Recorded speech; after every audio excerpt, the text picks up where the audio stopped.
लोग स्टार्ट कर रहे हैं ना। ये आज से आपकी मेगा टेस्ट सीरीज शुरू हुई है। उसमें ही पेपर 1 है मध्य प्रदेश का इतिहास। तो अब आप मुझे भी चेक कर लो, मैं आपको चेक कर लेता हूँ, एक दूसरे को चेक कर लेते हैं कि कितना लेवल है। और शुरुआत कर रहे हैं ना हम लोग यहाँ से टेस्ट सीरीज में। फटाफट से आंसर देख लेते हैं। आपको जो भी आंसर में डाउट होगा हम लोग उस पर बात कर लेंगे। आपको लगता है सर ये आपने पढ़ाया नहीं, ये कहाँ पर है, ये कहाँ पर होगा, उस पर। और किसका आंसर कौन सा बेस्ट है, सही है, उस पर बात एकदम ठीक है। तो देखना जरा, पहला वाला क्वेश्चन एकदम सिंपल है। तुरई सराय की संधि किस पेशवा के शासनकाल में हुई? हाँ, सिंपल है, बताने की जरूरत नहीं है। इसका आंसर फर्स्ट है, पेशवा बाजीराव। बताया था आपको मैंने 1738। देन उसके बाद पेशवा बाजीराव फर्स्ट से संबंधित कथनों पर प्रकाश डालिए, सेकंड वाला। क्या आंसर है इसका? एक्यूरेट, यही मैंने आपको बताया था। ये चौथा वाला आंसर देखो, पेशवा बाजीराव फर्स्ट की समाधि बुरहानपुर में स्थित है, बुरहानपुर में नहीं है। ये कहाँ पर है? रावरखेड़ी एक जगह है, और रावरखेड़ी कहाँ पर है? डिस्ट्रिक्ट खरगोन में, है ना। यही बात हमारी चली थी, बहुत बढ़िया। उसके बाद थर्ड नंबर का क्वेश्चन क्या है? बसीन की संधि से संबंधित कथनों पर प्रकाश डालिए। तो बसीन की संधि के समय पर सुनो, क्वेश्चन नंबर 3, इसको देखो जरा। क्वेश्चन नंबर 3 क्या है? यहाँ पर देखो, क्वेश्चन नंबर 3 में ये बोला गया है, बसीन की संधि से संबंधित कथनों पर प्रकाश डालो। बसीन की संधि के केस में ये क्या लिखा हुआ है यहाँ पर? पेशवा के समय पे हुई थी ये संधि। इसमें कौन था? माधवराव द्वितीय था बसीन की संधि के समय पे। क्या बात कर रहे हो, मैंने आपको क्या पढ़ाया था? हाँ हाँ, अरे मैंने आपको पढ़ाया था बसीन की संधि जब हुई थी। बसीन की संधि कब हुई थी? 1802 में, है ना। मैंने आपको पढ़ाया था। और उस समय पे बसीन की संधि के समय पे कौन था यहाँ पे? ये माधवराव द्वितीय होगा या कौन होगा? दौलत राव होगा। तो फिर जब ये चीज ही गलत है तो इसके बाद आंसर निकालना कोई मुश्किल है आपके लिए? हाँ, आप पढ़ा हुआ बोल रहे हैं। सिंपल सी बात है, यहाँ पर बी आंसर होगा इसका, थर्ड वाले का। ठीक है, फोर्थ नंबर पे बताओ चलो। फोर्थ नंबर पे हाँ, फोर्थ नंबर एकदम सिंपल है, देखो यहाँ पर। ये फोर्थ नंबर एकदम सिंपल है, यहाँ पर लिखा है, एक पेशवा बाजीराव प्रथम द्वारा किस मालवा को गवर्नर बनाया गया? रणोजी शिंदे। सिंपल, यहाँ पर। ये तो गलत नहीं करा ना आप लोगों ने? देन उसके बाद आगे बढ़ो, क्वेश्चन नंबर 5, मुगल सम्राट द्वारा सवाई जयसिंह को मध्य प्रदेश के किस क्षेत्र में रखा गया? अब बताने की जरूरत ही नहीं है, मालवा क्षेत्र। मैंने आपको सबसे पहले स्टार्टिंग की थी तभी ये चीजें क्लियर कर दी थी कि किस तरीके से जयसिंह राजपूताना के लिए वापस चला गया और मालवा में नहीं आया। क्यों? क्योंकि अब उसके बाद में मराठे और उसके सॉरी मुगल और राजपूतों के बीच में आपस में पारस्परिक अंतर्भेद होना शुरू हो गए थे, क्योंकि मुगलों ने मराठों को प्रेफरेंस देना ज्यादा शुरू कर दिया था। तो यहाँ पर ये स्थिति क्लियर है आपकी 5वें नंबर पे। क्वेश्चन नंबर 6 पे आते हैं हम लोग यहाँ पर। क्वेश्चन नंबर 6 पे आगे बढ़ो, क्या है क्वेश्चन नंबर 6? हाँ तो बताइए, मंदसौर की संधि पर विचार करिए जरा, क्या कह रही है मंदसौर की संधि? इसके दो कथन हैं, देखो। होलकर राज्य का 2/3 हिस्सा हिंदी इसमें ब्रिटिश संरक्षण में ले लिया। पहले तो ध्यान से सुनना, क्वेश्चन को पढ़ना है। क्वेश्चन को पढ़ने के बाद क्वेश्चन के अंदर ही अपनी चीजों को निकालना है। जैसे यहाँ पर जो बात चल रही है आपसे, वो बात चल रही है मंदसौर की संधि। तो बताना मंदसौर की संधि की डेट बताओ आप फटाफट, जल्दी। 1817, 1818 के आसपास। तो ये वो मंदसौर की संधि है जो बेसिकली हुई थी कब? जब बैटल ऑफ महिदपुर हो गया था। उसके बाद में जब बात चल रही थी उसकी, तो मल्हारराव द्वितीय के साथ में हुई थी। मल्हारराव द्वितीय के साथ में ये संधि जब हुई थी, 2/3 हिस्सा इसका चला गया था। और इसके अंतर्गत ये संधि जो की थी वो तात्या जोंग ने की थी, सर जॉन मालकम के साथ। और ये वही सर जॉन मालकम है जो बेसिकली सबसे पहली बार बताता है कि मराठों का एंट्रेंस मध्य भारत के क्षेत्र में या फिर मध्य प्रदेश में किस तरीके से हुआ था। ये सब बातें हम लोग अभी कर चुके हैं जब हम लोगों ने मध्य भारत पढ़ा और होलकर और सिंधिया डायनेस्टी पढ़ी। तो ये लगाना क्या है इसमें answer? Accurate, simple, C answer होगा इसका। ठीक है, किसी को इधर डाउट है आप में से कहीं पर, जिसने टेस्ट दिया है? अब आपने 3 दिन की क्लास मिस कर दी ना, इसलिए थोड़ा सा हो सकता है। ये सब कुछ पढ़ाया उन्हीं समय पे, आपके ये सारे क्वेश्चन यहीं से निकल जाते। सोचो, एमपी की हिस्ट्री की क्लास चल रही है और आप एमपी की हिस्ट्री के पेपर की तैयारी कर रहे हो, बट बिना क्लास के। अच्छा आप बीमार थे, सॉरी, हाँ। ठीक है, अब यहाँ से आगे बढ़ते हैं। अब क्वेश्चन नंबर 7, फिर अब ये देखो, इंदौर का लाल बाग पैलेस, ये उन्होंने क्वेश्चन जो पूछा उसका आंसर यहाँ से निकलेगा। यहाँ पे शिवाजीराव होलकर आ जाएंगे मेन। तो यहाँ पे जो शिवाजीराव होलकर की बात चल रही है वो इसी से चल रही है। हाँ, मैंने बोला आधुनिक मॉडर्न इंदौर का निर्माता किसे मानोगे आप? तो यहाँ पर जो मानोगे शिवाजीराव होलकर को मानोगे आप। तो शिवाजीराव होलकर होगा इसका मेन आंसर। इंदौर का लाल बाग पैलेस किस शासक द्वारा बनवाया गया था? तो इसका जो आंसर होगा वो होगा ये शिवाजीराव होलकर। आपने क्या लगा दिया? नो, मैंने आपको बोला इसके बाद जितने भी इंपॉर्टेंट रूलर आएंगे वो सारे के सारे आपको मैक्सिमम केस में पीटी के आप सारे फैक्ट देखोगे उसमें शिवाजी राव की भूमिका मिलेगी इंदौर के आधुनिक इंदौर के निर्माण में। देन उसके बाद अगला क्वेश्चन बताइए, मालवा क्षेत्र के विभाजन के पश्चात रणोजी सिंधिया को कौन सा क्षेत्र प्राप्त हुआ? एकदम सिंपल, यहाँ पर बताने की जरूरत नहीं है। कौन सा क्षेत्र प्राप्त हुआ इसका? नवे वाली जो बात चल रही है, ये देखो इधर ताजापुर वाले, मालवा क्षेत्र का विभाजन, मालवा क्षेत्र का विभाजन। और मालवा क्षेत्र का विभाजन 1731-32 में बाजीराव फर्स्ट ने किया। और बाजीराव फर्स्ट ने जब विभाजन किया तो चार अलग अलग एंगल बनाए, पेशवा को क्या मिलेगा, होलकर को क्या मिलेगा, सिंधिया को क्या मिलेगा, और उसके बाद में यहाँ पर वो जो मेन व्यक्ति बचा यहाँ पर धार के और ये इसके पवार, उन्हें क्या मिलेगा। तो सबके अलग अलग जब बंटवारे किए गए थे उस समय पे इन रणोजी सिंधिया के हाथ में उज्जैन आया। तो ये उज्जैन है इसका आंसर। फिर ये अगला है क्वेश्चन क्या, सुक्रताल की संधि वाला। सुक्रताल की लड़ाई किसके समय पे लड़ी गई थी? ये सुक्रताल की लड़ाई का मेन है दत्ताजी सिंधिया इसका। और ये दत्ताजी सिंधिया कौन है? ध्यान दो इधर, ये दत्ताजी सिंधिया वो हैं जो रणोजी सिंधिया के लड़के हैं। रणोजी सिंधिया के चार लड़के थे, दत्ताजी सिंधिया, और इसके बाद में मैंने आगे बताए थे जयप्पा जी सिंधिया, तुकोजी सिंधिया, और एक यहाँ पर एडोप्टेड या फिर जिनको आप बोलते हो महाजी सिंधिया। तो महाजी सिंधिया को छोड़कर ये बाकी सारे के सारे पानीपत के युद्ध में मर गए थे। तो पानीपत के युद्ध से जस्ट पहले एक लड़ाई लड़ी थी, सुक्रताल की लड़ाई। उस सुक्रताल की लड़ाई में ये दत्ताजी सिंधिया शहीद हुए थे। दत्ताजी सिंधिया ही थे उस समय पे, ये मारे गए थे जब। इसकी बात चल रही है, तो ये आंसर है। फिर इसके बाद आगे बढ़ो, यहां से हम लोग आगे बढ़ते हैं। क्वेश्चन नंबर 10 क्या है? क्वेश्चन नंबर 10, क्वेश्चन नंबर 10 को पढ़ना। महाजी सिंधिया के उत्तराधिकारी दौलतराव सिंधिया के समय द्वितीय आंग्ल मराठा युद्ध हुआ। ठीक है, ये बात एकदम सही है। ठीक है, ये बात एकदम सही है, पहली वाली बात। दूसरी बात क्या बोलती है, सुरजी अर्जुन गांव की संधि के पश्चात सिंधिया और वेलेजली के अधीन आ गया। एकदम सही बात है, ये भी दूसरी वाली भी बात सही है। तीसरी बात, महाजी सिंधिया ने उज्जैन के स्थान पर, महाजी सिंधिया ने, दौलत राव, एक्यूरेट, बिल्कुल सही। तो इसका मतलब तीसरे को काटो, ए और बी को सही रखो। तो इसका मतलब आंसर क्या लोगे? बताने की जरूरत है क्या? सॉरी, ये वाला आंसर होगा इसका, ए और बी सत्य, सी असत्य, है ना। तो यहाँ पर ये बेसिकली 10वें नंबर का जो आंसर होगा, 10वें नंबर का आंसर सी होगा। क्लियर हो रहा है सारा? एकदम, कहीं पर भी कोई डाउट हो पूछते रहना बीच बीच में। आगे बढ़े, यहां से क्वेश्चन नंबर 11 लेते हैं हम लोग।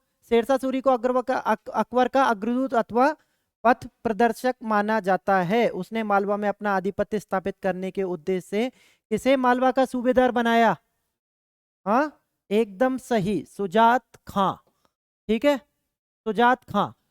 यही सुजात खां का लड़का आगे चलकर कहलाएगा बाज बहादुर।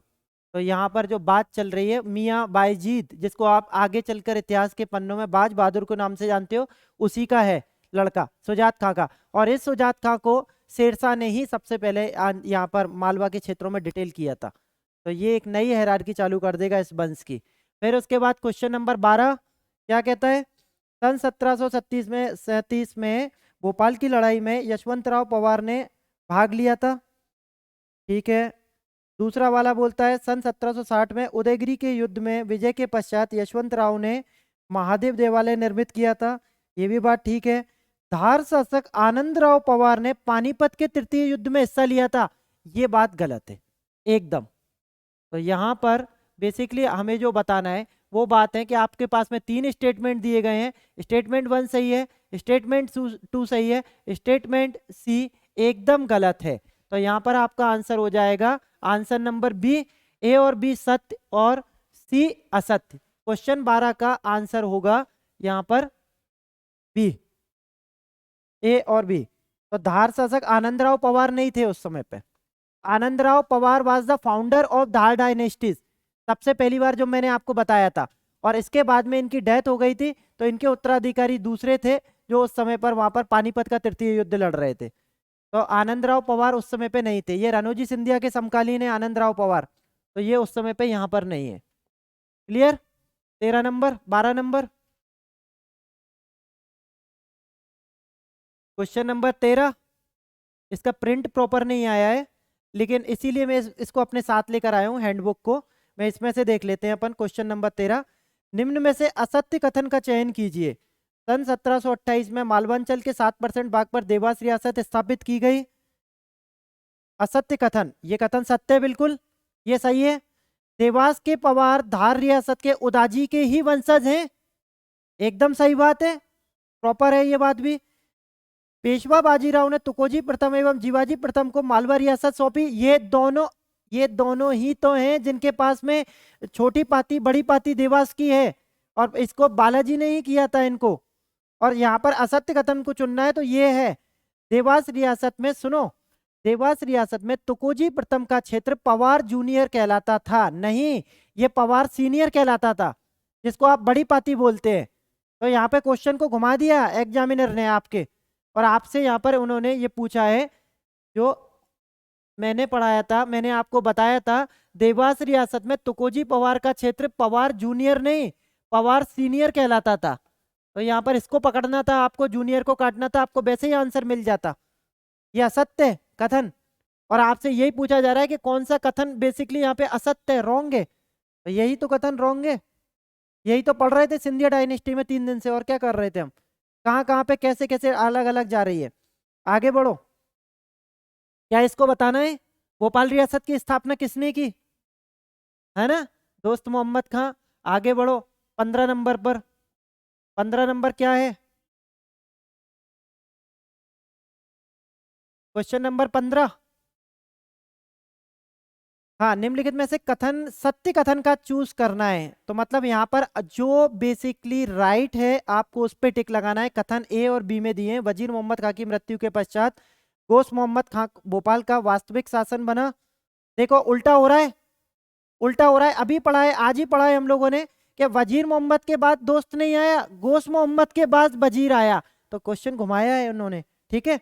तो इसका मतलब पहला वाला क्वेश्चन असत्य, और दूसरे वाले के बारे में बोल रहे हैं, भोपाल के नवाब नजर मोहम्मद खां के समय आंग्ल फ्रांसीसी आंग्ल भोपाल संधि हुई और भोपाल रियासत को प्रिंसली स्टेट बनाया। क्या आप सहमत हैं? क्यों नहीं? लगता है आपका टाइम आ गया आप जाने का घर। हाँ, उल्टा उल्टा उल्टा क्यों घूम रहे हैं आप, ये बताओ। हाँ, तो क्या लगाएंगे इसका आंसर, कौन सा कथन सत्य है? पहला कथन असत्य, और दूसरा कथन जो है, सॉरी, भोपाल के नवाब नजर मोहम्मद का कथन सत्य, ये वाला कथन असत्य। एक कथन और है इसमें, नजर मोहम्मद खां की मृत्यु इस्लाम नगर में हुई। हाँ बिल्कुल सही है, नजर मोहम्मद खां की मृत्यु इस्लाम नगर में ही हुई थी, नजर मोहम्मद खां की मृत्यु इस्लाम नगर में ही हुई थी 1819 में। मैंने इसकी डेट लिखी है, लेकिन शायद मैं आपको यहाँ पर थ्योरी में नहीं बता पाया, क्योंकि हम लोग मेंस पढ़ रहे हैं उस ओरिएंटेशन से। तो इसकी भी मृत्यु इस्लाम नगर में हुई थी। तो इस तरीके से कथन एक असत्य है और ये दोनों सही है। तो आप लोग क्या जाओगे, किस आंसर पे जाओगे? हाँ, तो ये बी आंसर मिल गया आपको यहाँ पर, ये बात सही है, यहाँ पर आंसर बी हो जाएगा। आगे बढ़े, तो आगे बढ़ते हैं। भोपाल रियासत की प्रथम महिला शासक बताना है। हाँ, बताने की जरूरत ही नहीं है, एकदम बढ़िया परफेक्ट। अब सोचो, आप इतने बढ़िया आंसर निकाल रहे हो, आप अगर पूरी क्लास कर लेते तो हो सकता है आपका इम्प्रूवमेंट हो जाता, कर नहीं पाए। ठीक है, कुदसिया बेगम, आगे बढ़ो। 17 number, question number 17। Question number 17, Bhopal रियासत का भारत में विलय 30 अप्रैल को हुआ, क्या हुआ? इसके बाद विलीनीकरण के पश्चात भोपाल का प्रथम कमिश्नर एन बी बनर्जी को बनाया गया, सही है, ये भी सही है। हाँ, एन बी बनर्जी, एन, हाँ, 1 जून को हमीदुल्लाह ने विलीनीकरण के पेपर पे साइन किया था और इस साइन करने के बाद एनसी बनर्जी को यहाँ का मेन वो बना दिया गया। क्यों? क्योंकि भोपाल को यूटी बनाया गया था और यूटी बनाने के बाद में उसका चीफ कमिश्नर जो बनाया गया वो एनसी बनर्जी को बनाया गया था। तो इसका मतलब दोनों क्वेश्चन सही हैं। तो यहाँ पर जो बेसिकली बात की जा रही है आपसे, वो बात की जा रही है इसके पहले और दूसरे, ये दोनों सही हैं। तो यहाँ पर आंसर हो जाएगा आपका 17 का सी। ए और बी दोनों ही कथन सत्य है। क्लियर है? मध्य प्रदेश में किस महान क्रांतिकारी को मध्य प्रदेश सरकार द्वारा गार्ड ऑफ ऑनर दिया जाता है? एक्यूरेट। ठीक है, और इसको अभी हम आगे चल के पढ़ भी लेंगे जब हम लोग बेसिकली मध्य प्रदेश में स्वतंत्रता संग्राम पढ़ेंगे यूनिट नंबर 4। तो इस यूनिट नंबर 4 में आपको पता चल जाएगा क्यों चैन सिंह को बेसिकली यहाँ पर इस उपाधि के थ्रू यहाँ पर डेजिग्नेटेड किया गया है। तो ये बेसिकली कुंवर चैन सिंह वाला पार्ट हो जाएगा। यहाँ पे आगे बढ़ो। क्वेश्चन नंबर 19, ग्वालियर संधि कब और किसके शासनकाल में हुई? बता सकते हो? एक्यूरेट, बिल्कुल, दौलत राव सिंधिया। पहले भी, और इसका कॉन्ट्रेरी वहां पे उन्होंने एक क्वेश्चन पहले ही बना रखा है, तो अगर वो काट दिया तो यहाँ पर आंसर तो वैसे भी आ जाएगा आपका। ठीक है, इसके बाद सूपा नामक बुढ़वा मंगल मेले की जो बात चल रही है किस युवा शासक के नेतृत्व में हुआ? हाँ हाँ, तो बताओ। पारीक्षत। ठीक है, तो यहाँ पर जो बेसिक बात चल रही है जेतपुर के राजा पारीक्षत, और हमें इसको डिटेल में पढ़ना है। 1842 के मेन जो विद्रोह हुआ था बुंदेलखंड में, उसकी मेन जो फाउंडेशन तैयार की थी, उस फाउंडेशन को तैयार करने में यही सबसे इंपॉर्टेंट व्यक्ति था, जेतपुर का पारीक्षत। ये बुढ़वा मंगल क्या होता है? ये बुढ़वा मंडल कैसा मेला? ये ऐसा मेला होता है, मैं बताता हूँ ये ऐसा मेला होता है, इस मेले का मतलब होता है बुढ़वा मंगल मेला। ये जो यूपी है, यूपी में बेसिकली बनारस जो साइड है, बनारस इलाहाबाद साइड में एक मेला भरता है, नावों का मेला होता है, जिसमें बहुत सारी नावों को एक लाइन में बांधा जाता है रस्सी के साथ में, और फिर उस पे बहुत सारे अलग अलग क्रिएटिविटी की जाती है, अलग अलग एक्टिविटीज की जाती है। सिमिलर उसी के बेस पर इन्होंने मध्य प्रदेश के अंदर इस तरीके के एक मेले को रखना, यहाँ पर ऑर्गेनाइज करने का एक प्लान बनाया, और उसी प्लान के अंदर इसने बुंदेलखंड के सभी रियासतों के छोटे छोटे बुंदेले जमींदारों को बुलाना चाहा कि हम लोग ब्रिटिश गवर्नमेंट के लिए कुछ करेंगे। तो यही वो व्यक्ति थे जिन्होंने सबसे पहले इसको इनिशिएट किया था। और फिर इसके बाद आए थे नारठ के मधुकर शाह, और नारठ के मधुकर शाह के बाद आए थे हीरापुर के हृदय शाह, और फिर धीरे धीरे लोग जोड़ना शुरू हुए थे। तो ये था मेन क्रिएटर इस चीज का। तो ये गलत नहीं होना चाहिए था आपका, ये छोटे छोटे क्वेश्चन है। हाँ, तो कैसे के पढ़ के, गुड। ठीक है, अब आगे बढ़ो यहाँ से। सूपा के बाद क्वेश्चन नंबर 21, 1857 की क्रांति से मध्य प्रदेश के किस क्षेत्र में हुई? एकदम फ्लैट क्वेश्चन, कोई मेरे को कोई डिस्कस करने की जरूरत नहीं है इसकी, और सिंपल क्वेश्चन है ये बेसिकली कि नीमच छावनी में हुई थी। 1857 की क्रांति अमझेरा, अमझेरा के, हाँ क्लियर, अमझेरा के राजा बख्तावर सिंह, इनका एक छोटा सा किला था जिसको बोलते हैं लाल किला। ये वहीं से बैठ के कॉन्स्पिरेंसी रचते थे अंग्रेजों के साथ में अगला टास्क क्या करना है। और सिमिलरली मालवा के शहादत खां के साथ में पूरा का पूरा यहाँ पे इनके साथ में कोऑर्डिनेशन चलता था। 1857 का विद्रोह मध्य प्रदेश के कॉन्टेक्स्ट में अभी पढ़ने वाले हैं हम आगे स्वतंत्रता संग्राम में, तो डिटेल में इन सब पे बातें चलेंगी। ये कौन कौन सी पर्सनैलिटी किस किस जगह से लीड कर रही थी। अमझेरा के बख्तावर सिंह, और इनका स्पेसिफिकली यहाँ पे लाल किला। ये क्वेश्चन एमपीपीएससी का रिपीटेड क्वेश्चन है। तात्या टोपे को फांसी कब दी गई? ये भी क्वेश्चन एकदम सिंपल है। हाँ, अब ये तो फ्लैट क्वेश्चन है, इसको क्या बताना, ये तो डेट है एकदम 1850। कहाँ पर? शिवपुरी, है ना, वहां पर। नेक्स्ट क्वेश्चन है 1857 क्रांति के प्रमुख क्रांतिकारी रणमत सिंह। ये रणमत सिंह को, अब ये भी एकदम कोर डेट है ना, ये 1959, 1 अगस्त 1859, फर्स्ट ऑफ अगस्त 1859, ये आंसर होगा इसका 1859। रणमत सिंह कहां से? रीवा वाले रणमत सिंह, ये इनको पकड़वाने में रघुराज सिंह ने मदद की थी ब्रिटिश गवर्नमेंट की। ये हम लोग पढ़ चुके हैं जब हमने बघेल डायनेस्टी पढ़ा। आगे बढ़ रहा हूं मैं, क्वेश्चन नंबर 25 पे आ रहा हूं। कांग्रेस के किस अधिवेशन में बात की गई है? मध्य प्रांत और मालवा क्षेत्र में गणेश उत्सव और शिवाजी उत्सव का आयोजन किया जाएगा। गणेश उत्सव, शिवाजी उत्सव बेसिकली तिलक के द्वारा इनोवेटिव किए गए दो नए कॉन्सेप्ट थे जो ऑल ओवर इंडिया में सेलिब्रेट किए जाते थे। हमारे मध्य प्रदेश में इनको सेलिब्रेट किया गया जब 7वां अधिवेशन मनाया गया। तो यहाँ पर यह आंसर हो जाएगा पहला 7वें अधिवेशन में 1891। यहाँ से इसमें बेसिकली आप देखोगे कांग्रेस के किस अधिवेशन में, तो मतलब 1891, 1885 में कांग्रेस की स्थापना हो गई, ठीक है। और उसके बाद से ये कंटिन्यूअस अलग अलग जगह चल। झंडा सत्याग्रह एकदम फ्लैट क्वेश्चन, क्या बताऊं मैं? झंडा सत्याग्रह 1923 जबलपुर, और जबलपुर के बाद में आगे शिफ्ट होके पहुंच जाएगा नागपुर। तो नागपुर में इसको कौन करेगा बेसिकली लीड?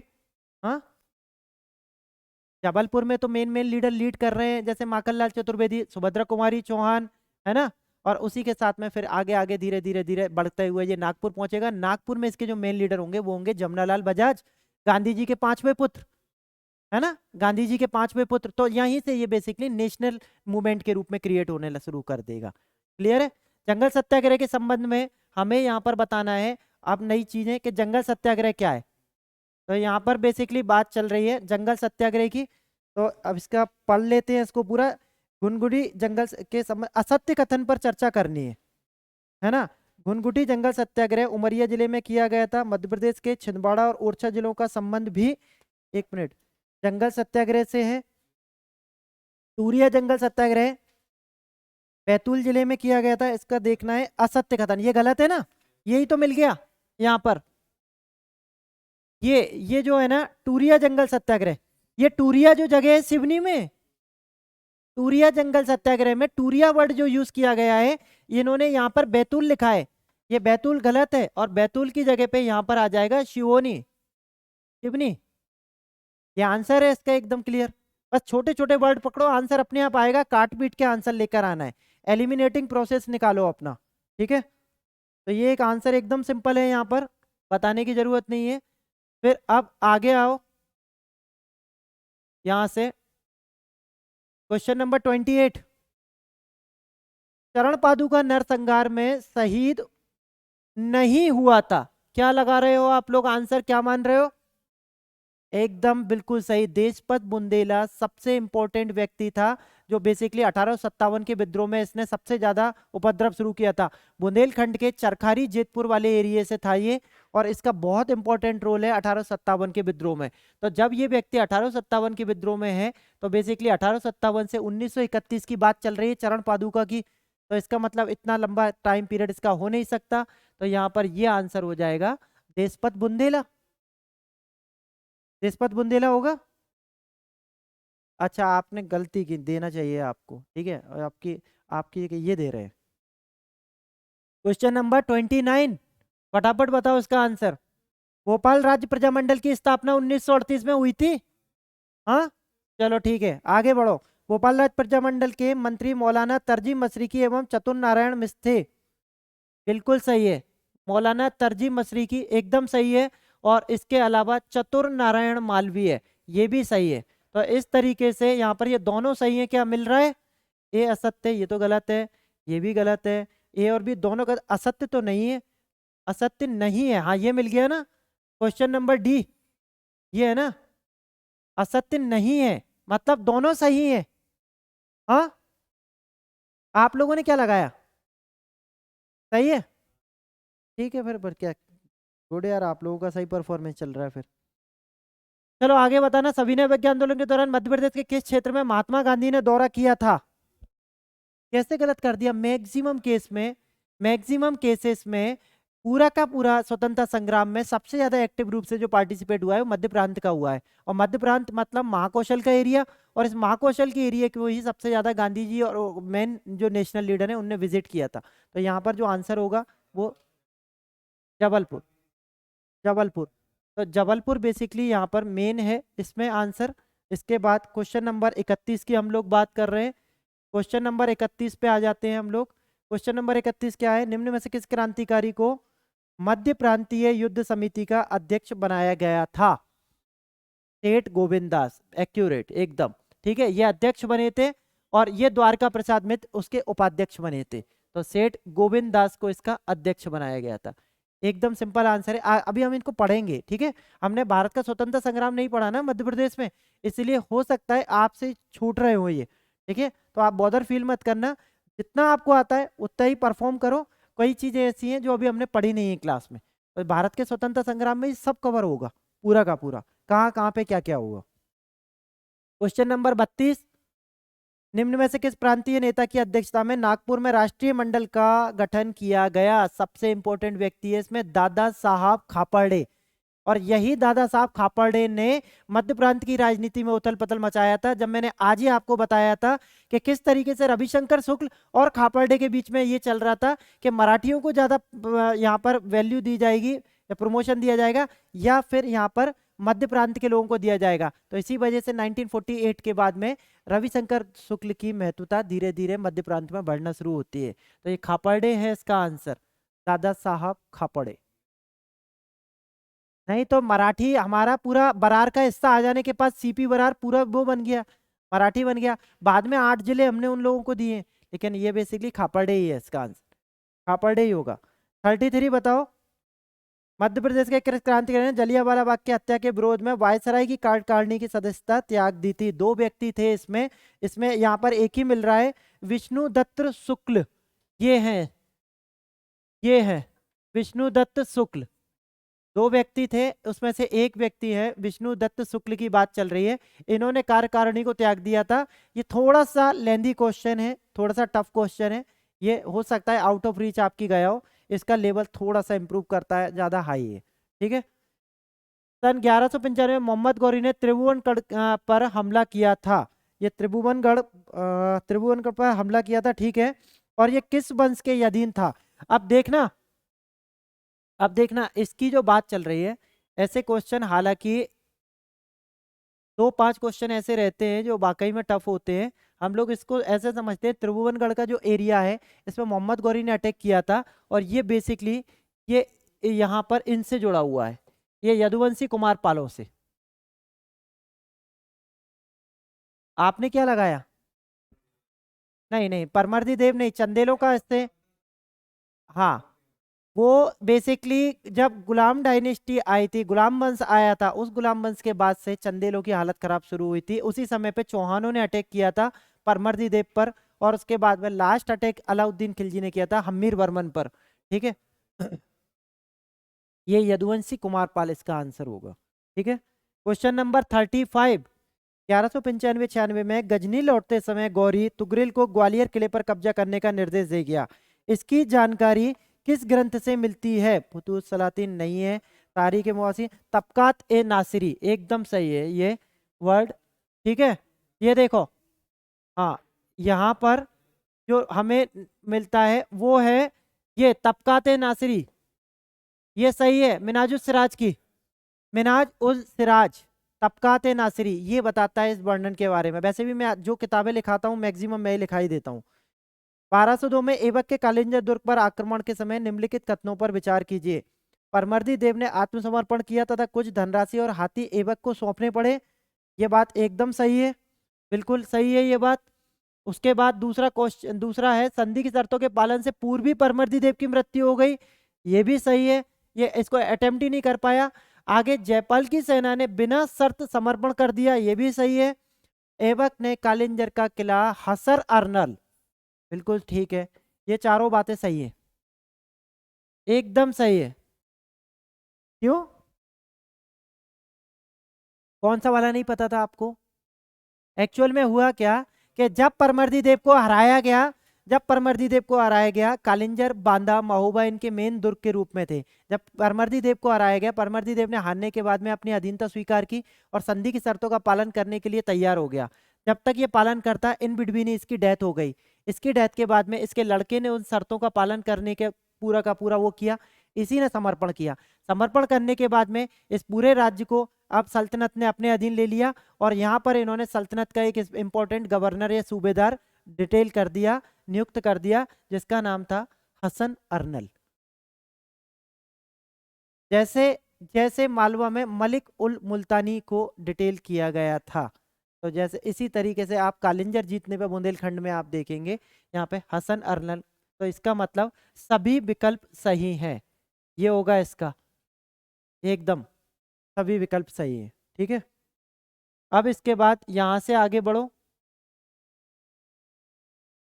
Question number 37।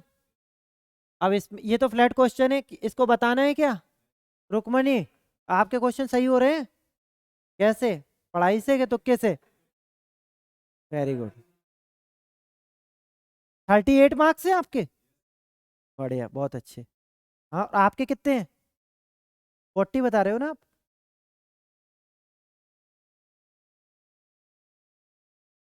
कम है 36। चलिए क्वेश्चन देखिए, 37 क्वेश्चन क्या है, किस तुर्क शासक ने मालवा अभियान के दौरान विजय मंदिर को नष्ट किया? एक तो बिल से एकदम सही है। इल्तुतमिश के केस में बोला जाता है, इल्तुतमिश ने जब भिल्सा पर आक्रमण किया था, भिल्सा को आज के समय पे विदिशा के नाम से जाना जाता है, जब भिल्सा पे आक्रमण किया था तो इसने विजय मंदिर को तोड़ा था। तो बेसिकली यहाँ पर इल्तुतमिश का नाम सबसे ज्यादा फेमस है। आगे छत्रपति साहू ने बाजीराव को मालवा चौथ के रूप में वसूल करने का अधिकार दिया था, 38वें नंबर का ये क्वेश्चन। ठीक है। एकदम सही, 1790, ये बात है। छत्रपति की बात चल रही है, साहू जी महाराज की, जो सतारा में बैठते हैं। इन्होंने बाजीराव फर्स्ट को बोला कि मालवा में जाओ और वहां पे चौथ वसूली करो। और जब ये पूरे के पूरी सनद जारी की गई यहाँ से निकालकर, ये जो बेसिकली मोहर अधिकार पत्र दिया गया साहू जी महाराज के थ्रू, 1719 में बाजीराव को दिया गया था। आपने क्या आंसर लगाया? नहीं, 1719 से। आपने 20 लगा दिया, इनने 21। आप बताओ 39 क्वेश्चन, अंतिम महान चंदेल शासक हमीर वर्मन के उपरांत दमोह जबलपुर का क्षेत्र अलाउद्दीन के अधीन हुआ, इसकी जानकारी किस उससे मिलती है? हाँ, एक्यूरेट, दमोह के सलैया, दमोह के सलैया ग्राम शिलालेख से। दमोह के सलैया छोटा सा गांव है, वहां पर इनके एविडेंस मिलते हैं जो ये बताते हैं कि कुछ ऐसी घटना इस पीरियड में इस समय पर यहां पर हुई। बिल्कुल सही। ये एकदम एकदम सिंपल और एकदम फ्लैट क्वेश्चन है। पटियागढ़ अभिलेख, इसको तो मैं आगे वैसे भी आपको पढ़ाने ही वाला हूं।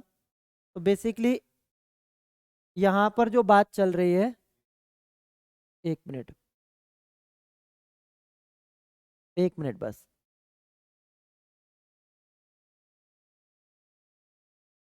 बस हाँ, इसको करने हम्म।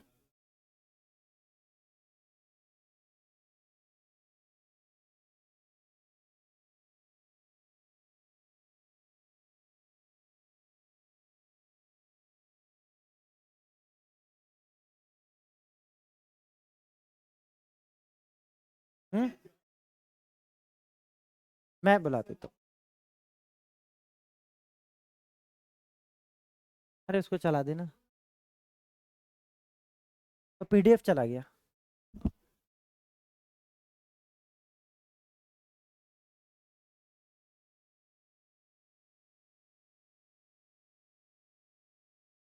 एक मिनट,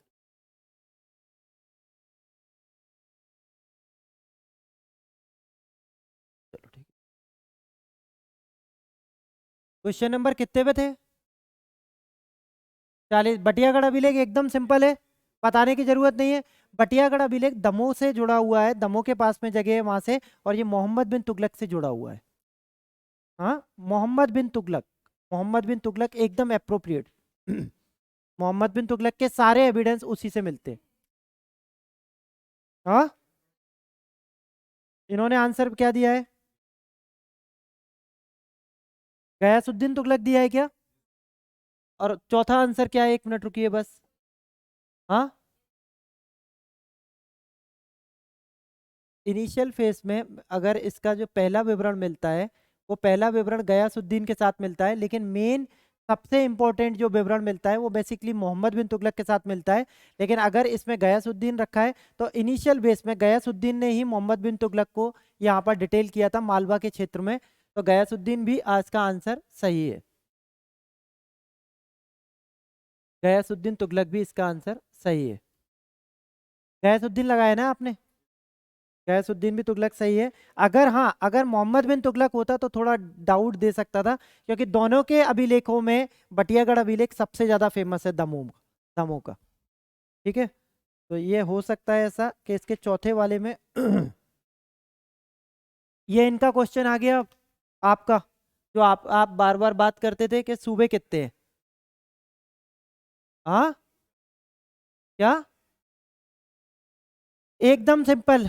आप बताओ, आप बोल रहे थे, मैंने आपसे बोला मुगलों के जब अधीन था तब औरंगजेब के समय पर लास्ट सूबों की संख्या 21 तक पहुंच गई थी, 22 तक, जब उन्होंने गोलकुंडा और अलग अलग क्षेत्रों को, बीजापुर को भी जीता। अगर इनिशियली बात करते हैं अकबर के समय तक, अकबर के समय तक सूबों की संख्या 12 थी, 12। एकदम ठीक है। तो यहाँ पर जो बेसिकली बात चल रही है ओरिजिनल, वो है 12।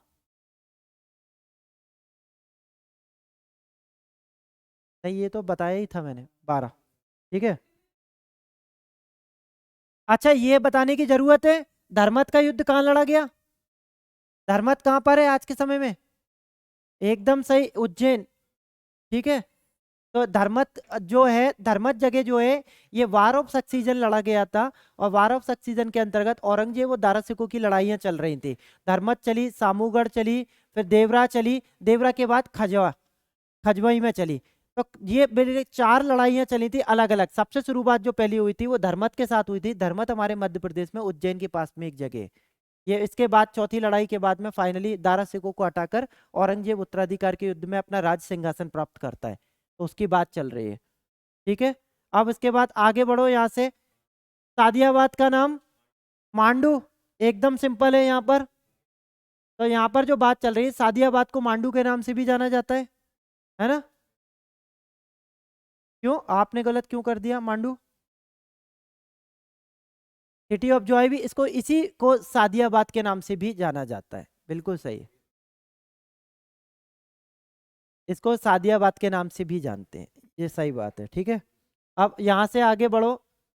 इसके बाद इस पे बताओ, ये बताओ क्वेश्चन नंबर 44 फटाफट। गुजरात के शासक मोहम्मद शाह ने तो 1908 में हुशंग शाह को कैद से मुक्त किया। सही बात है ये। ठीक है। गुजरात के शासक मोहम्मद शाह ने 1904 में होशंग शाह को कैद से मुक्त किया, सही बात है। मलिक मुगीत को होशंग शाह ने मलिक उल सर की पदवी प्रदान की और उसे मालवा का वजीर बनाया। मलिक मुगीत के ही लड़के ने आगे चलकर खिलजी सल्तनत की स्थापना की थी, जिसको हम मालवा में खिलजियों की सल्तनत बोलते हैं, जिसको आप गयासुद्दीन महमूद खिलजी फर्स्ट, गयासुद्दीन फिर महमूद खिलजी द्वितीय के नाम से जानते हो, जिन्होंने ये असरफी महल, जामा मस्जिद और हिंडोला महल, जहाज महल वगैरह बनवाए। दोनों कथन सही होने के कारण मैं यहाँ पर बोल देता हूँ सभी कथन सत्य हैं। Question number D. आगे बढ़ो क्वेश्चन नंबर 45 पे। किस शासक ने अल सुल्तान अल ये अल वो, कितना बड़ा नाम है ये, अम्बुल मुजाहिद हुशंगा, हुशंग शाह, लो आगे आंसर इसका, हुशंग शाह। इसका मतलब अल्प खां, अल्प खां का। तो ये देखो, किस शासक को इतनी बड़ी उपाधि के नाम से जाना जाता है, ये क्वेश्चन का जब ये पार्ट मिल जाएगा और उस समय पे जब हम मालवा पढ़ेंगे तो मालवा में आपको पता चल जाएगा। सबसे पहली डायनेस्टी गौरी डायनेस्टी है। गौरी डायनेस्टी की स्थापना दिलावर खां गौरी ने की थी। उनका लड़के का नाम था अल्प खां। इतिहास में आगे चलकर वो होशंग शाह के नाम से जाना गया। सिंपल। यहीं से इसका आंसर आपको मिल जाएगा। आगे बढ़ो। Question number 46। क्वेश्चन नंबर 46 क्या है? गुजरात पर तीसरे आक्रमण के दौरान होशंग शाह ने अपने पुत्र गजनी खां को खानदेश की उपाधि की सहायता के लिए भेजा। गजनी खां को खानदेश की उपाधि, खानदेश की सहायता के लिए भेजा, ये बात सही है एकदम। सेकंड है, गजनी खां के पलायन से खानदेश और मालवा के संबंधों में दरार पड़ गई, ये भी बात सही है, गजनी खां के पलायन से। तीसरा है, होशंग शाह के गुजरात पर तीनों आक्रमण विफल रहे, बिल्कुल सही बात है। होशंग शाह ने जितनी बार गुजरात पर आक्रमण किया है हर बार फेल हुआ है, हर बार फेल हुआ है ये। और चौथा है, तीसरे गुजरात आक्रमण के दौरान होशंग शाह अहमद शाह गुजराती के हाथों मारा गया, ये तो एकदम गलत क्वेश्चन है, एकदम गलत है। तो इसका मतलब यहाँ पर उपरोक्त कथन में से सही विकल्प का चयन करें। 1 2 3, 3 सही होंगे। तो यहाँ पर क्वेश्चन का आंसर हो जाएगा 1। होशंग शाह की मौत गुजरात में नहीं हुई थी, होशंग शाह की मौत वहीं मांडू में हुई थी। तो होशंग शाह का मकबरा भी वहीं स्थित है, मांडू में। क्लियर है ये?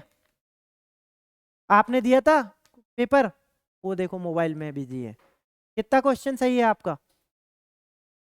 32 कम होता है। छूट कैसे गए आपके? क्वेश्चन भी छूट रहा है। और नहीं ये तो नहीं, उन्होंने अपने टाइम पे लिया होगा, 2 घंटा दिया होगा आपको। अब दो,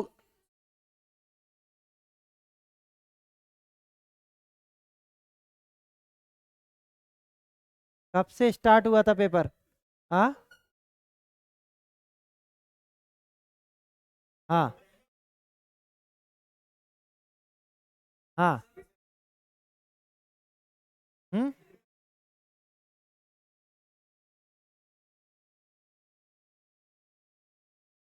नहीं कम है, आपको है ना दोनों चीजों पे काम करना है। आपका पेपर छूट रहा है, आपको उस पर भी ध्यान देना है, और साथ में क्वेश्चन के मार्क्स भी बढ़ाने हैं। आप हंसना बंद करें अब, तो आपका टाइम बचेगा उससे, है ना। टाइम बचेगा आपका, आगे बढ़ो। मालवा में खिलजी वंश की स्थापना, यहाँ पर महमूद खिलजी, एकदम सही। अगर यहाँ पे मलिक मुगीद होता तो उसका आंसर वो हो जाता, लेकिन मगीद मुगीद ने भी नहीं की थी। मलिक मुगीद इनके फादर थे, और उसके बाद में यही व्यक्ति है जिसने इसकी स्थापना की थी। तो ये आंसर हो जाएगा एकदम सही। Question number 48। 48 है, गौरी वंश के शासकों को उनके कालक्रम के अनुसार सजाइए। तो यहाँ पर इसका आंसर हो जाएगा एकदम सही है डी। बी से एक ही सही है। यहाँ पे देखो ऐसे आंसर निकाले जाते हैं। उन्होंने पहले ही देख लिया दिलावर खां गौरी एकमात्र फाउंडर है, और ये आंसर में बी दिया है, तो इसका मतलब यहाँ पर बी हो जाएगा। बुद्धि सागर नामक अगला क्वेश्चन है। बुद्धि सागर नामक जैन ग्रंथ के रचनाकार संग्राम सिंह सोनी किस मालवा शासक के खजांची था? तो आपने क्या लिखा है इसके आंसर? महमूद शाह खिलजी के खजांची थे ये। तो यहाँ पर महमूद शाह खिलजी ये आंसर होगा।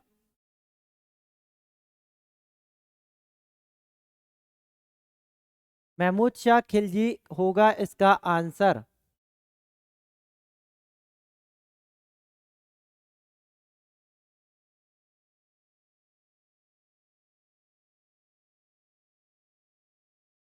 आगे बढ़ो फटाफट। क्वेश्चन नंबर 49 बताओ मुझे। क्वेश्चन नंबर 49 बताओ। हाँ 50 बताओ। जहांगीर ने अपनी आत्मकथा तुझो के जहांगीरी में किस मालवा सुल्तान की मृत्यु का विवरण दिया है?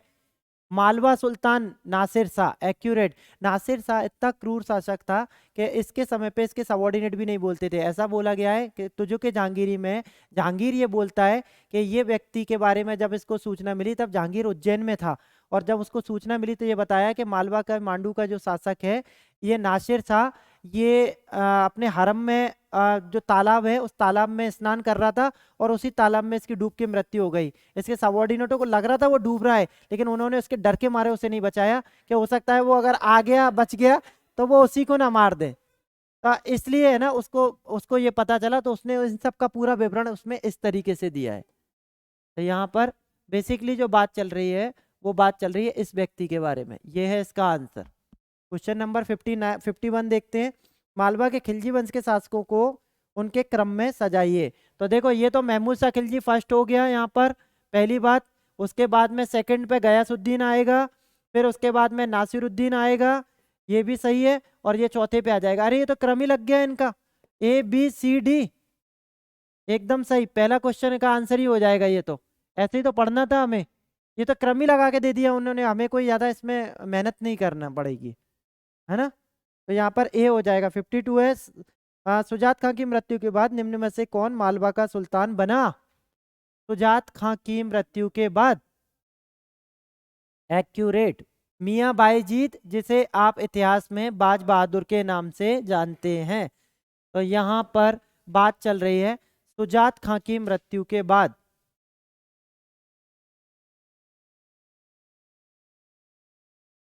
तो सुजात खां की मृत्यु के बाद आप जो आंसर लगाओगे,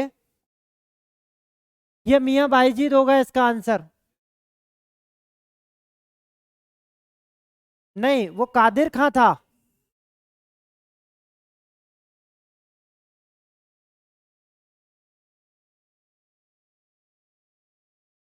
मैंने आपको बोला मियां बाईजीत का नाम, जो मियां बाईजीत है इतिहास में आगे चलकर बाज बहादुर के नाम से जाने जाएंगे। इस एग्जाम में एक क्वेश्चन पूछा गया है जिसमें कादिर खां के बारे में बोला गया है, वो शेर शाह के उत्तराधिकार के रूप में मालवा में आए थे। उसके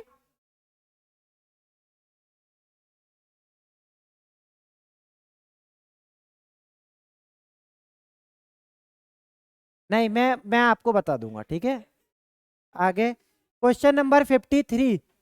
क्वेश्चन नंबर 53, बुरहानपुर की जामा मस्जिद के शिलालेखों पर किसके बारे में लिखा है? वह अपनी प्रजा के प्रति वैसा ही दयालु था जैसा सूर्य कमल के प्रति होता है।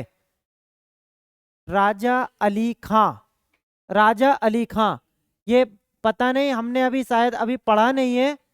ये है निमाड़ की फारूकी डायनेस्टी। निमाड़ के फारूकी राजवंश के अंदर राजा अली खां के बारे में है। राजा अली खां के बारे में ये बोला जाता है कि वो सूर्य कमल के प्रति है। इस तरीके की बात, इस तरीके की उपरोक्त युक्ति जो है ये इसके लिए आती है, राजा अली खां। क्लियर है? ये निमाड़ की फारूकी डायनेस्टी से आया है क्वेश्चन है। अब आगे बढ़ो इसमें। इसके बाद 54 की बात की जा रही है, उर्दू भाषा के रूप रेखता का विकास किस राज्य में हुआ? ये सॉरी क्या कहते हैं, उत्तर भारत में सबसे पहले अगर उर्दू की रेखता का सबसे पहले स्टार्टिंग हुई थी तो वो बुरहानपुर की फारूकी राजवंश के साथ हुई थी। सबसे पहले निमाड़ का फारूकी राजवंश की जो राजधानी थी वो बुरहानपुर थी, और उनका जो सबसे इंपॉर्टेंट मजबूत केंद्र था वो था असीरगढ़ का दुर्ग।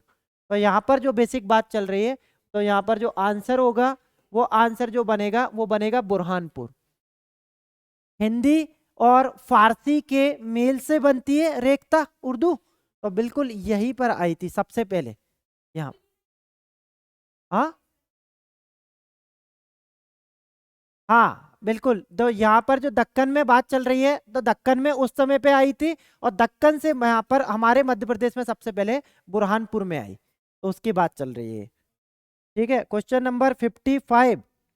क्वेश्चन नंबर 55 थोड़ा सा धुंधला दिख रहा है, लेकिन फिर इसको मैं यहाँ पर पढ़ लेता हूँ।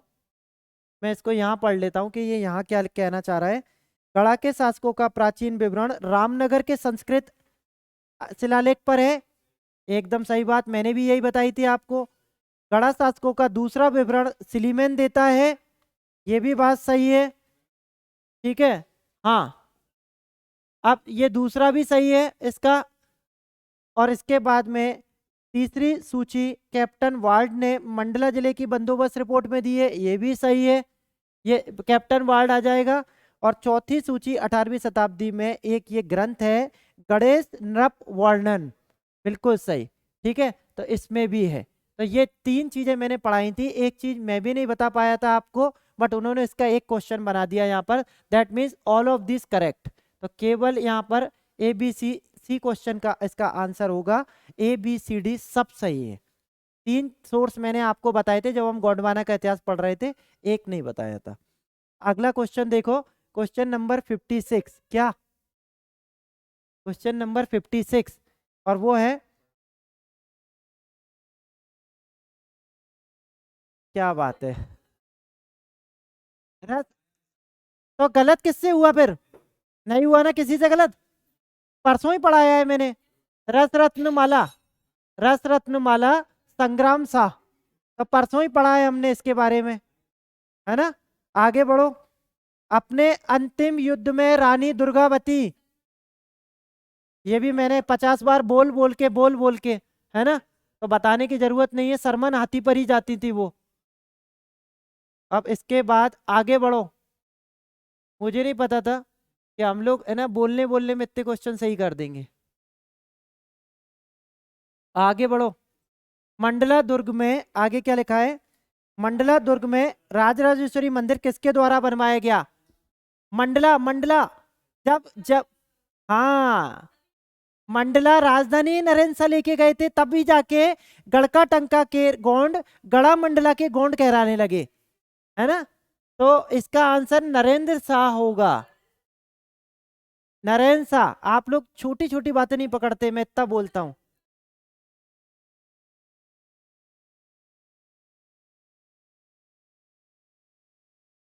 हृदय शाह के बाद नरेंद्र शाह, नरेंद्र शाह, नरेंद्र शाह। ठीक है, अच्छा चलो, ये वाला क्वेश्चन तो लगा दिया होगा, एकदम सिंपल है। देवगढ़ की गौड़ सत्ता, जटवा बोल लो या अजान बाहु बोल लो, तो इन्होंने आंसर में जटवा लिखा है, तो हम ये लगा देंगे। अगर इसमें अजान बाहु होता तो हम अजान बाहु लगाते। ठीक है, आगे बढ़ो। सिवनी शहर को किसने बनाया? सिवनी शहर को किसने बसाया? ना, बख्त बुलंद ने ही अपना एक सबॉर्डिनेट यहां से भेजा था, मोहम्मद अमीर, और इसको भेजा था शिवनी के पास। सुनो, बख्त बुलंद ने अपना सबॉर्डिनेट भेजा, बख्त बुलंद तो यहाँ पर नागपुर वाले एरिया में था। इसने अपना सबॉर्डिनेट भेजा जिसने शिवनी, बालाघाट, छिंदवाड़ा के एरिया को कैप्चर करना शुरू किया। फर्स्ट शिवनी की स्थापना इसी ने की थी। तो ये बेसिकली मोहम्मद अमीर खां के बारे में बात चल रही है। आगे बढ़ो। बुंदेलों की नवीन राजधानी ओरछा, रुद्र प्रताप सिंह बुंदेला। क्या बात है, हाँ।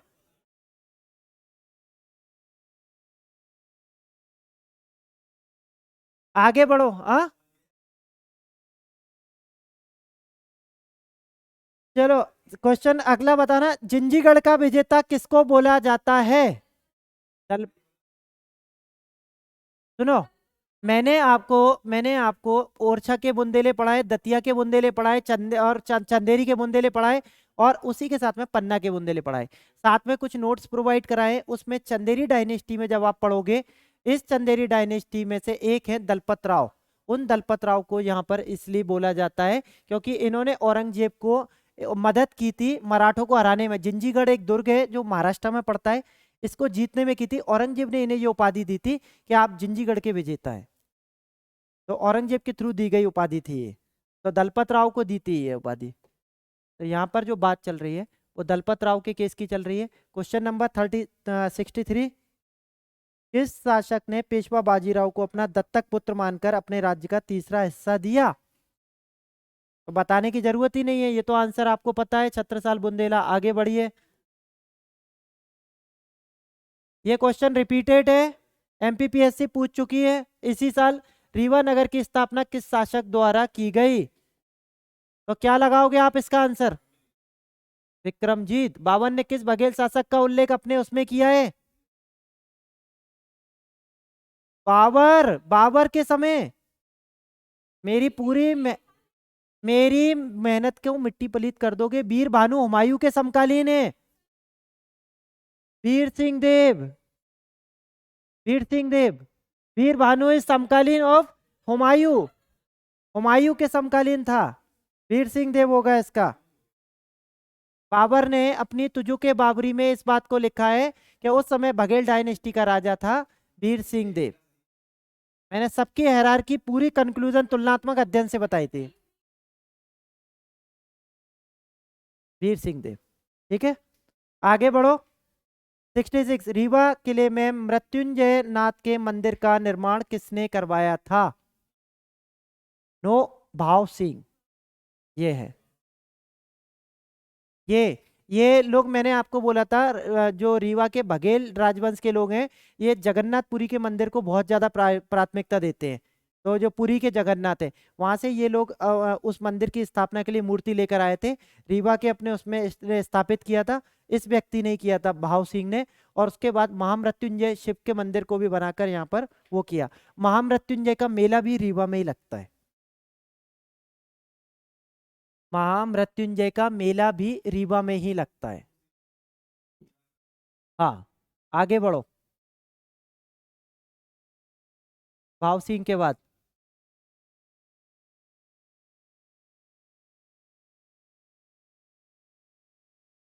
बताना आगे। कौन सा क्वेश्चन है? क्वेश्चन नंबर बताओ अगला। निम्न में से कौन से पुरातत्ववेत्ता नर्मदा घाटी सर्वेक्षण में सम्मिलित नहीं थे? टेरा पीटरसन है, खत्री सांकलिया है, सुपेकर, आरबी जोशी है, बी बी लाल, और सुनिए, सुनिए, ये जो व्यक्ति हैं बीबी लाल, निसार अहमद, ये इससे संबंधित नहीं है। हमारे मध्य प्रदेश में नर्मदा घाटी के आर्कियोलॉजिकल सर्वे से संबंधित नहीं है। ठीक है, हाँ। हाँ, तो ये इससे संबंधित नहीं है। बिल्कुल सही, सोन घाटी से संबंधित वाली बात में है। फ्लैग पर्थ के साक्ष्य नर्मदा घाटी के किस क्षेत्र में पाए जाते हैं? फ्लैग पर्थ, यहाँ पे, हाँ, भेड़ा घाट, एकदम सही। यहाँ पर जो बात चल रही है वो भेड़ा घाट, भेड़ा घाट, एकदम सही। जब उन्होंने यहीं पर आपको दे दिया फ्लैग नर्मदा घाटी का एरिया, तो आप ज्यादा जा ही नहीं सकते थे कहीं इतना। आपके ऑप्शन अपने आप बंद गए थे वहां पर। हाँ, छोटे छोटे फ्लैग परत का मतलब होता है जो आप बड़ी बड़ी चट्टानों के ऊपर के जो नीचे नीचे परतें निकालते हो। तो चट्टानों की जो बेसिक परतें रहती है, हाँ, तो उसको नहीं, चट्टानों की परतें जो होती हैं उसको फ्लैग परत के रूप में यूज किया जाता है। बेसिक चिपें जो कहलाती हैं, पतले, अब सादी चट्टाने तो मोटी मोटी चट्टाने होती है। फ्लैग परत होता है कि बड़ी बड़ी चट्टानें जो पड़ी हुई हैं और ओवर द पीरियड कालांतर में कुछ भौतिक और रासायनिक अभिक्रियाओं के कारण धीरे धीरे उनका अपरदन शुरू हो गया, और अपरदन के बाद उनकी जो ऊपर की परत है वो परत निकलकर पूरी जमीन पर फिज गई है। तो ऐसी परत, बिछती हुई परत, बड़ी बड़ी चट्टानों की परत ऐसी लेटी हुई स्थिति में आपको जो दिखेगी वो भेड़ाघाट में दिखेगी। क्लियर है? अब आगे बढ़ो। हथनोरा एकदम फ्लैट, अरुण सोनकिया, हथनोरा जो बेसिकली जाना जाता है, हथनोरा कहाँ है? सीहोर, हथनोरा सीहोर में आता है। तो ये बेसिकली जो है ये अरुण सोनकिया, हथनोरा, नर्मदा मैन की खोज, नर्मदा मैन, ठीक है। ब्राउन स्प्लिट वेयर मृदभांड, ठीक है। तो ब्राउन स्प्लिट वेयर मध्यान्ह, हाँ, कायथा उज्जैन, क्या बात है, वेरी गुड, बहुत बढ़िया। कहाँ पढ़ा था? वेरी गुड, ये सही है, कायथा उज्जैन, एकदम सही है, ठीक है। फिर इसके बाद आगे बढ़ो, आगे बढ़ो। ताम्रपाषाण युगीन बस्तियों को सजाइए, चलो यहाँ पर इसको ही देख लेते हैं। आवरा मंदसौर सही है, नवदा टोली खरगोन सही है, कायथा उज्जैन सही है, डांगवाला श्योपुर गलत है, इसकी जगह पे आ जाएगा उज्जैन, है ना। तो ये आंसर मिल गया, इसमें कोई बड़ी बात नहीं थी। आगे बढ़ो। मध्य प्रदेश में हुए हर एक वंश से संबंधित अभिलेखों को समझाइए, ये क्वेश्चन नंबर। मध्य प्रदेश में प्राप्त अनेक वंशों से संबंधित अभिलेख होता है। संपूर्ण मध्य प्रदेश में गुप्त लिपि से संबंधित अनेक अभिलेख प्राप्त हुए जो कि तिथि रहित है, तिथि रहित है ना। हाँ, पहला सही है, एकदम पहला सही है ये बात, इन पे तिथियां नहीं मिली है। तो यहाँ पर रुको, मैं बता, अब इसका आंसर चेक कर लेते हैं अभी। ये पहली बात सही है, इसमें ये बोल रहे हैं असत्य कौन सा है। अब आगे बढ़ते हैं इस पे। गुप्त वंश 320 के अनुसार पश्चिमी मालवा पर बल्लभ के मैत्रक का शासन था जिनके द्वारा गांवों को दान किया गया था, ये भी बात सही है। परमार वंश जय सिंह भोज का पुत्र विक्रम संवत में ये मानदाता क्षेत्र में प्राप्त हुआ था दर्ज तामपत्र, हाँ ये भी सही है। मध्य प्रदेश में प्रथम द्वितीय शताब्दी के मध्य ब्राह्मी लिपि से संबंधित अभिलेख प्राप्त हुए हैं, क्या हुए हैं? अशोक ब्राह्मी लिपि में लिखता था, लेकिन अशोक के जितने भी अभिलेख हमें मिले हैं उसमें से मात्र केवल गुजर्रा पे अशोक के अभिलेख पता चलते हैं। तो यहाँ पर जो बेसिक बात चल रही है, मध्य ब्राह्मी लिपि से संबंधित अभिलेख प्राप्त हुए, ये बहुत डाउट की स्थिति है, मैं इसको कट में रखता हूँ। प्रथम द्वितीय,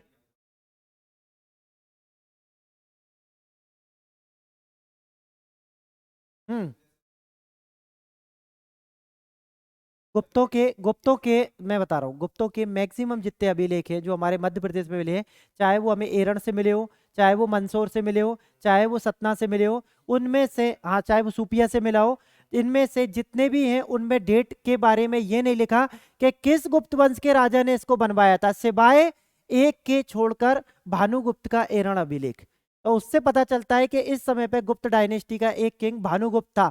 उसके बाद में मैक्सिमम केसेस में, जैसे कुमार गुप्त का मंदसौर अभिलेख, तो कुमार गुप्त के बारे में तो बताता है लेकिन कुमार गुप्त के पीरियड के बारे में कभी शो नहीं करता। तो यहाँ पर इसीलिए इसको डाउट की कंडीशन में रखते हुए पहले को सही माना है। और यहाँ पर देखो, इधर इधर देखो, प्रथम द्वितीय शताब्दी ना कि ईसा पूर्व, मतलब ये एडी की बात कर रहे हैं, अभी बीसी पे नहीं है, तो इस केस में ये क्वेश्चन गलत हो जाएगा। तो यहाँ पर जो आंसर निकलेगा आपका, वो आंसर डी गलत है। सुपिया स्तंभ लेख गुप्तों का एक स्कंद लेख है। ये सुपिया इस जो है ये स्कंद गुप्त का है। गुप्तों में ही एक शासक थे स्कंद गुप्त, उनसे संबंधित है ये सुपिया अभिलेख, इसकी बात जो चल रही है। तो ये 73 नंबर का जो क्वेश्चन है इसका आंसर होगा विंध्य क्षेत्र। तो बेसिकली यहाँ पर जो इसकी बात चल रही है, ये देखो इधर, पंकज आपका क्या आंसर था इसका?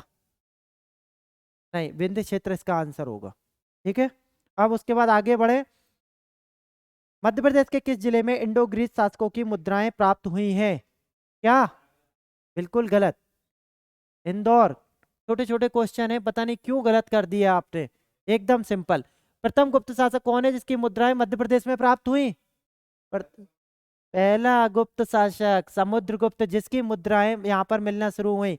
आप देखोगे सागर से लेकर कंटिन्यू आप आगे बढ़ते हुए जाओगे, सागर सतना में सब जगह पर आपको पहली बार यहाँ पर समुद्रगुप्त की मुद्राएं मिलेंगी। उसके बाद आगे चलकर चंद्रगुप्त द्वितीय वगैरह की मुद्राएं आपको उज्जैन तक में मिल जाएंगी। तो यहाँ ठीक है। तो कुमारगुप्त प्रथम पूछा है मेरे भाई, प्रथम। कुमारगुप्त उसके बाद आए हैं। कुमारगुप्त, मैं तो चंद्रगुप्त द्वितीय भी बोल रहा हूँ। चंद्रगुप्त प्रथम ने गुप्त वंश की स्थापना की, उसके बाद में समुद्रगुप्त आए। तो प्रथम पूछ रहे हैं प्रथम गुप्त शासक कौन है। क्वेश्चन तो पढ़ लिया करो, ऐसे तो पूरा गुप्त ढूंढते फिरोगे आप क्वेश्चन में। हम्म आगे बढ़ो। ये दूसरा चित्रित मृदभांड की बात की जा रही है 76 में। मध्य प्रदेश में दूसरा चित्रित मृदभांड के अवशेष किस भाग में पाए जाते हैं? सुनना ध्यान से बात को। दूसर चित्रित मृदभांड जिसे ऑक्यूपाइड कलर्ड पोट्री भी बोला जाता है, या फिर यही बेसिकली आगे चल के पीजीडब्ल्यू में कन्वर्ट हो जाएंगे, painted grey ware, painted grey ware. तो हमारे जहाँ पर ये बोला जाता है, जब मैं प्री में आपको ये पढ़ाऊंगा तब मैं बताऊंगा आपको। ये जो पार्ट है, ये पार्ट है बेसिकली हमारा उत्तरी भाग। अगर उत्तरी भाग को भी मैं अगर ऐसे डिनोट करूं तो ग्वालियर भिंड मुरैना का जो पार्ट है, इस जगह पर सबसे पहली बार लोहे की खोज शुरू की गई थी, यहाँ पर हमारे मध्य प्रदेश के कॉन्टेक्स्ट में। और यही वो काल है जब मध्य प्रदेश में लोहा खोजा गया। लोहे के साथ में आपको इन जगहों पर दूसर चित्रित मृदभांड मिलते हैं। तो दूसरा चित्रित मृदभांड का मतलब ही है कि लोहे के आविष्कार से संबंधित। और यही कुछ हुआ था इंडिया लेवल पर, पश्चिमी यूपी वाले क्षेत्रों में, अतरंजी खेड़ा और अहित क्षेत्र के जो क्षेत्र हैं, जो कुरुक्षेत्र के रूप में जाने जाते हैं, मतलब हरियाणा और पश्चिम यूपी का जो एरिया है उसकी बात की जाए, उन जगह पर भी आपको यही इस तरह के मृदभांड मिलेंगे। और यही वो काल है, उत्तर वैदिक काल, जब लोहे की खोज शुरू हो गई थी। तो उसमें ही हमारे मध्य प्रदेश का उत्तरी भाग जुड़ता है इससे। आगे बढ़े, बताओ 77वां। अब बताने की जरूरत ही नहीं बची, इसमें तो आंसर ही फ्लैट है, चेंदी। आगे बढ़ो। रामायण में उल्लिखित, हाँ नहीं, ऋग्वेद में नहीं है अवंती का उल्लेख। ऋग्वेद में अवंती का कोई उल्लेख नहीं। चेंदी बहुत पुराना है। चेंदी राजवंश का इतिहास इतना पुराना है कि इसका, हाँ, महाभारत से जुड़ता है। शिशुपाल कृष्ण के समकालीन महाभारत में। ठीक है। नो, आगे बढ़ो, आगे बढ़ो। इसके बाद 78 नंबर, रामायण में उल्लिखित करुष जनपद मध्य प्रदेश में वर्तमान में किन जिलों, किन क्षेत्रों के मध्य विस्तृत है? कारुष, एकदम एकदम सही, बुंदेलखंड बघेलखंड क्षेत्र के बीच। तो ये इसका आंसर हो जाएगा, ये वाला। ठीक है, आगे बढ़ो। मैगेस्टिस द्वारा इंडिका में मध्य प्रदेश की निम्नलिखित में से किन दो नदियों का वर्णन है? हाँ, क्या लगाया आपने? आपने ये बोलता है मैगेस्टिस इंडिका में मध्य प्रदेश की दो मेन नदियों के बारे में, प्रिनास और कैनास, इन दो नदियों की बात करते हैं। ठीक है, कोई बात नहीं, हम कवर कर लेंगे सारा। अभी हम पीटी कहाँ पढ़ाए, पीटी में तो इससे भी ज्यादा ऊपर जाएंगे। ठीक है, आगे बढ़ो। है वंश का साम्राज्य मध्य प्रदेश में कहाँ पर था? हे वंश का सबसे प्रतापी राजा जो था, वो राजा था कार्तवीर्य अर्जुन। और कार्तवीर अर्जुन के नाम से मतलब, हाँ, सब मतलब बेसिकली सबसे फेमस वही व्यक्ति है। तो ये महेश्वर का क्षेत्र उन्हीं के लिए सबसे ज्यादा डेडिकेटेड पूरा। आगे बढ़ो। 81, 81 बोलता है निम्नलिखित में से असत्य कथन का चुनाव करना है। हाँ,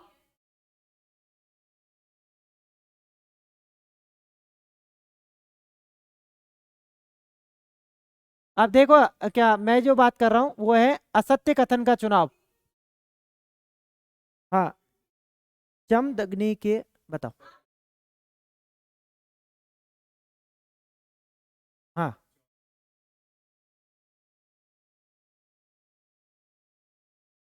ठीक है। हाँ, ठीक है, मैं देख लेता हूँ ना कि यहाँ पर इन्होंने जो दिए हैं, ये दिए हैं 4 ऑप्शन। ठीक है, अब यहाँ पर जमदग्नि के पुत्र परशुराम है, निम्नलिखित में असत्य कथन का चुनाव करना है।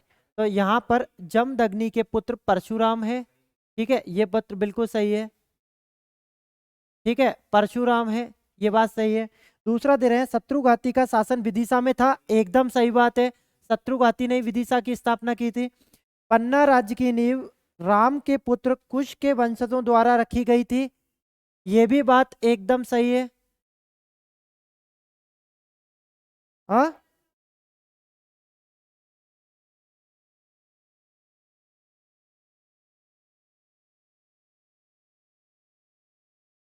पन्ना की नींव बोला है ना इन्होंने, हमने पूरे बुंदेलखंड को पढ़ा तो हाँ,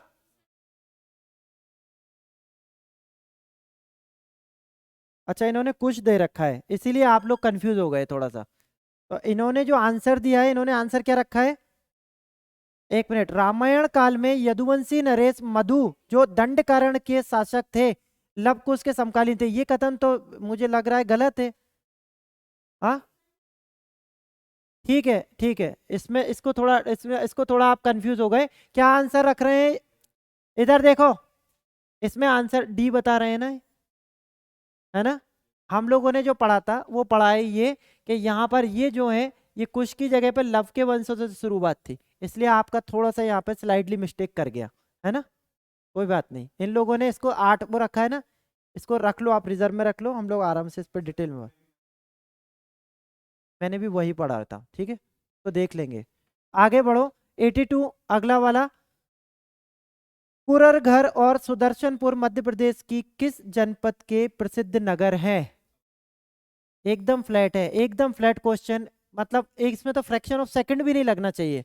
अवंती जनपद, कुररघर और सुदर्शनपुर, ये हैं मध्य प्रदेश की किस जनपद के प्रसिद्ध नगर, अवंती।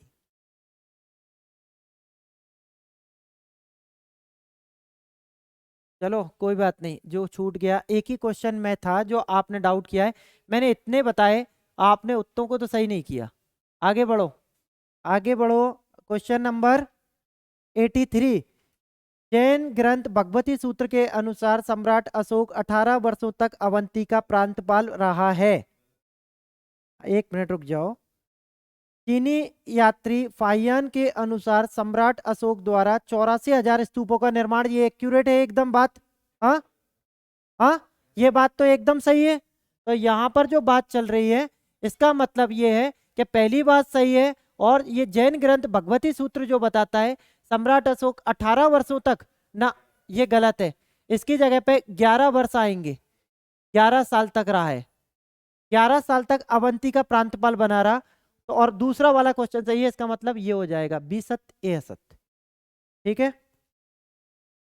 क्रांतिकारी निमाड़ का रॉबिनहुड किसको बोला जाता है, एकदम सिंपल क्वेश्चन, भीमा नायक को इसका वो बोला जाता है। आगे बढ़े, मौर्य शासकों में से किस शासक को जैन धर्म के अनुसार जैन श्रमण संघ का परम प्रभावक बताया गया है, यस बिल्कुल सही, संप्रति, ये है इसका आंसर, ये है संप्रति, ठीक है, कोई बात नहीं, लेकिन संप्रति है। मैं इसीलिए और ज्यादा डिटेल में नहीं जा रहा क्योंकि मुझे पढ़ाना भी है,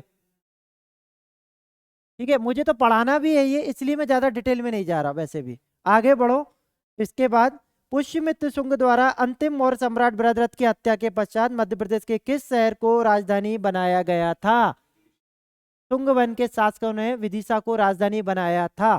तो यहाँ पर बेसिकली अब जो बात चल रही है इनके केस में वो बात आ गई, ये वाला वेशनगर विदिशा। अब आगे बढ़ो, यहाँ पर कर्ण वंश का शासन मध्य प्रदेश के किस क्षेत्र में था, कर्ण वंश का शासक, नर्मदा घाटी क्षेत्र, ये नर्मदा घाटी क्षेत्र इससे जुड़ा हुआ है। आगे बढ़ो, सातवाहन वंश की 200 मुद्राओं का भंडार मध्य प्रदेश के किस क्षेत्र में मिला है, सातवाहनों का जितना भी मैक्सिमम डिपोजिशन मिला है, जितना भी होल्डिंग मिली है, जितने भी होल्ड होते हैं क्वाइन होल्डिंग, सारी की सारी इंदौर, इस क्षेत्र में। आप क्या बोल रहे थे, इंदौर, ठीक है। आगे बढ़ो, निम्नलिखित में से असत्य कथन का चयन करें, सातवाहन शासकों की भाषा प्राकृत एवं लिपि थी। अब देखो असत्य, इधर देखो इधर देखो, अरे आप इधर देखिए, 3 बजे तक तो पढ़े आप, लेकिन क्वेश्चन 36 सही है बस केवल, कोई बात नहीं, अब आगे बढ़ेगा, इंप्रूव करेगा आपका। ये देखो, सातवाहन शासकों की भाषा प्राकृत तथा लिपि ब्राह्मी थी, असत्य कथन का चयन करना है। ये बात सही है एकदम। यहाँ पर तो जो बात चल रही है ये बात सही है। अब उसके बाद नहीं, सातवाहनों ने कभी संस्कृत का यूज नहीं किया। सातवाहनों के ना ही उस पे आपको इतना ज्यादा मिलेगा। सातवाहनों की भाषा, सातवाहनों ने ब्राह्मणों की उपाधि रखी थी। सातवाहन ब्राह्मण नहीं थे, सातवाहनों ने अपने आप को ग्लोरीफाई करने के लिए ब्राह्मण बने थे। जैसे आप जो जितने भी लेंगे पुलकेशन, जितने भी इंपॉर्टेंट जिनके राजाओं के नाम लोगे, आपको सारे के सारे वो ब्राह्मण बन के मिलेंगे। लेकिन बेसिकली उनकी भाषा राजभाषा प्राकृत भाषा ही थी।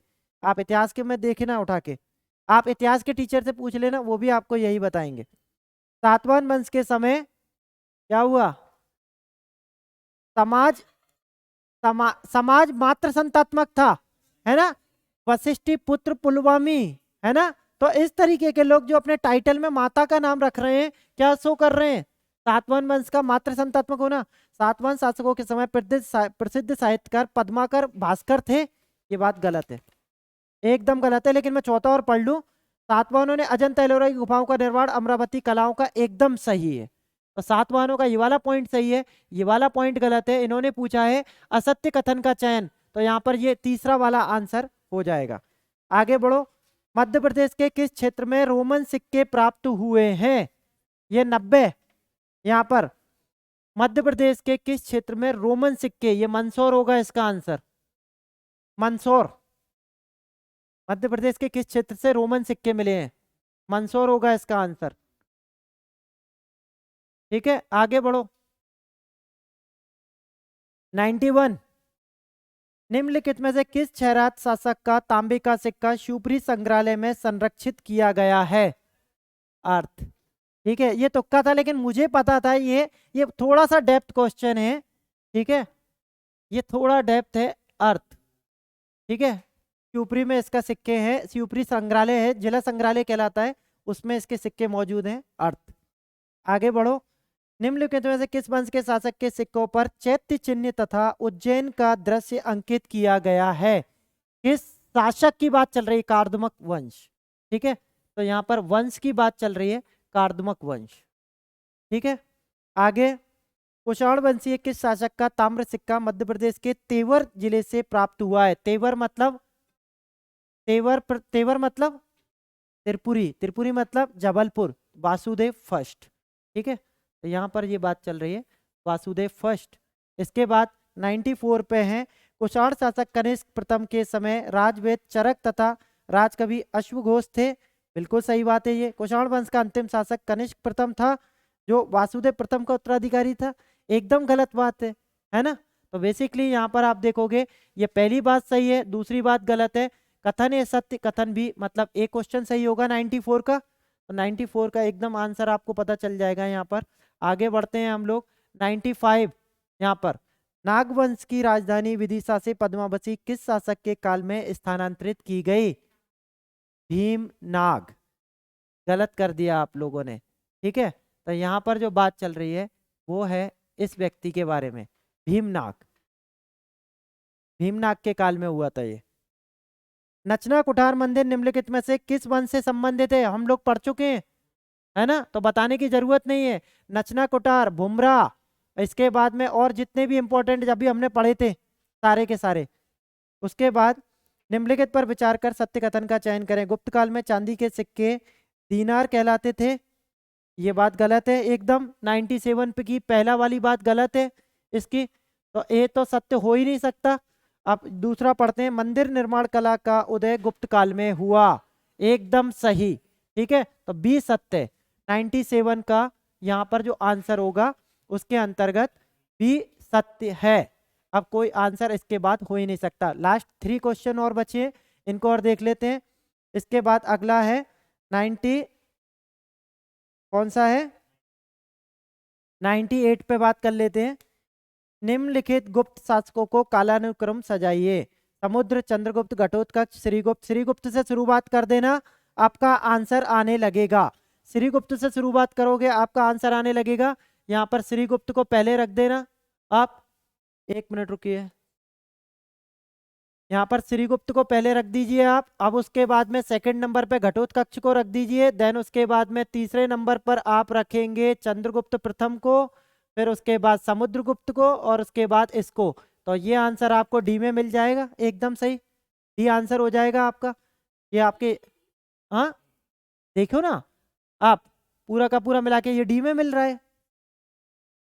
इसका आंसर क्या बताया, एक मिनट रुको, देखो ये मिल गया चौथा, चौथे के बाद तीसरा, तीसरे के बाद, तीसरे के बाद, तीसरे नंबर पे दूसरा, फिर एक, नहीं डी आंसर होगा इसका।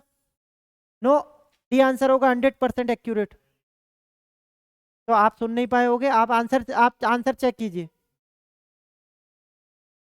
आपका सही एक और बढ़ गया, पार्टी दे दो आप सबको आज। पड़वानी रियासत में 1857 के विद्रोह में भिलाला समुदाय के किस स्वतंत्रता संग्राम सेनानी ने महत्वपूर्ण भूमिका अदा की थी? सीताराम कंवर, सीताराम कंवर, ये है सबसे इंपॉर्टेंट व्यक्ति। हम लोग इनका इतिहास पढ़ेंगे तब देख लेंगे, ठीक है। चंबल घाटी में हुए हिंद तुर्की संघर्ष में तोमर वंशीय किस शासक ने भाग लिया था? ये थोड़ा सा टफ क्वेश्चन है, तोमर डायनेस्टी का। अचल ब्रह्मा है इसका आंसर,